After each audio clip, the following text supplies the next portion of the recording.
90-second video go. We're doing tomato basil bisque this time. First, you're going to start off with a white onion instead of a yellow. I like the white a little better for the tomato. I feel like it complements it more. Dice that up with some celery. Don't be worried about it. We're going to blend this all up. Whole shallot in this one. Set that aside.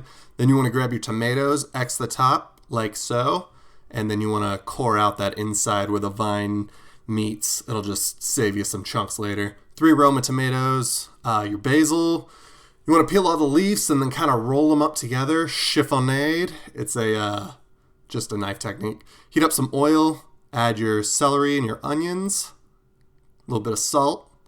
Let that sweat out. Glug more of olive oil here. See how it's starting to darken up a little? We're going to add crushed red pepper and shallot. Mix that up. And then right when we're about to add the tomatoes, we're going to do a little bit of Italian seasoning on that. Add your tomatoes in. Kind of leave a little hole in the middle. That way we can add some stuff later. That's 2 cups of not chicken stock. You can use vegetable stock. Chicken stock if you're not doing it vegan, but this way is just as good. Next, the good tomato paste. Good spoonful of that. Simmer for about 30 minutes on medium heat. After that, you can kind of break apart those tomatoes, mash them up a little bit, get that going. Add your basil.